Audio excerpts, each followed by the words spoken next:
அண்மை செய்தி. நிதி ஆயோக் கூட்டத்தில் பங்கேற்ற தமிழக முதலமைச்சர் விஜய் மேகதாது குறித்து பேசாதது ஏன் என எதிர்க்கட்சித் தலைவர் உதயநிதி ஸ்டாலின் கேள்வி எழுப்பியிருக்கிறார். கூடுதல் விவரங்களை செய்தியாளர் மாணிக்கம் வழங்க கேட்கலாம். மாணிக்கம், வணக்கம்.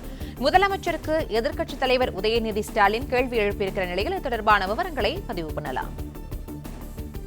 நேற்று டெல்லியில் நடைபெற்ற நிதி ஆயோக் கூட்டத்தில் தமிழ்நாடு முதலமைச்சர் விஜய் அவர்கள் பேசிய அந்த உரையில் தற்பொழுது தமிழ்நாடு முழுவதும் பேசப்பொருளாகி வருகிறது. குறிப்பாக அவர் தேர்தலின் பொழுது திமுக அரசு மற்றும் அதற்கு முந்தைய இருந்த அரசுகள் குளறுபடி செய்திருந்தன என்று குற்றம் சாட்டியவர் நிதி ஆயோக் கூட்டத்தில் தமிழ்நாடு இந்தியாவிலேயே இரண்டாவது பொருளாதார வலிமை மிக்க இரண்டாவது மாநிலம் என்று பேசியிருந்தார். அது மட்டுமின்றி தமிழ்நாடுடைய சிறப்புகளை அவர் எடுத்துரைத்து தமிழ்நாட்டுக்கான கோரிக்கைகளை முன்வைத்திருந்தார். இதனை மேற்கோள் காட்டி தற்பொழுது பதிவேற்றிருக்கக்கூடிய எதிர்க்கட்சித் தலைவர் உதயநிதி ஸ்டாலின் தேர்தல் பிரச்சாரத்தின் போது தமிழ்நாடு ஏதோ படுகொலியில் விழுந்தது போல கடனில் தத்தளிப்பதாகவும் ஃபேக் நரேட்டிவ் செட் செய்த தற்போது ஆளும்கூடிய முதலமைச்சர் விஜய் டெல்லியில் நடந்திருக்கக்கூடிய நிதி ஆயோக் கூட்டத்தில் தமிழ்நாட்டின் சாதனைகள் என்று பெரும் பட்டியலை வாசித்திருக்கிறார். இந்தியாவிலேயே இரண்டாவது பெரிய பொருளாதாரமாக தமிழ்நாடு இருக்கிறது. இந்தியாவில் பணிக்கு செல்லும் பெண்களில் 42% பேர் மகளிர், தமிழ்நாட்டை சேர்ந்தவர்கள்.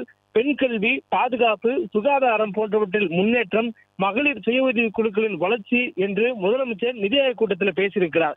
இதெல்லாம் அவருடைய ஒரு மாத கால ஆட்சியில் நடந்த சாதனைகளா அல்லது 5 ஆண்டு கால திமுக ஆட்சியில் நடந்த சாதனைகளா என்பதை முதலமைச்சர் விஜயே விளக்க வேண்டும் என அந்த பதிவுல எதிர்க்கட்சித் தலைவர் உதயநிதி ஸ்டாலின் வலியுறுத்தியிருக்கிறார். மேலும் தேர்தலுக்கு முன்பு நீட் மட்டும்தான் உலகமா என்று கேட்டவர் தற்போது நீட் விலக்கு கேட்டு அவர் பேசியதற்கு அவரே மறுப்பு கூறியிருக்கிறார் நிதி ஆயோக் கூட்டத்தில் என்ற ஒரு விமர்சனத்தையும் உதயநிதி முன்வைத்திருக்கிறார். மேலும் டெல்லி வரை சென்ற முதலமைச்சர் நிதி ஆயோக் கூட்டத்திலோ அல்லது கர்நாடகாவில் ஆட்சி செய்யக்கூடிய தாவேகாவுடைய புதிய கூட்டணி கட்சியான காங்கிரசிடமோ மேகதாது பிரச்சனை பற்றி வாய் திறக்காமல் நமக்கு எதுக்கு வம்பு என்று சைலண்டாக திரும்பி இருக்கிறார் என்ற ஒரு கடுமையான விமர்சனத்தையும் முதலமைச்சர் மீது எதிர்க்கட்சித் தலைவர் உதயநிதி ஸ்டாலின் வைத்திருக்கிறார்.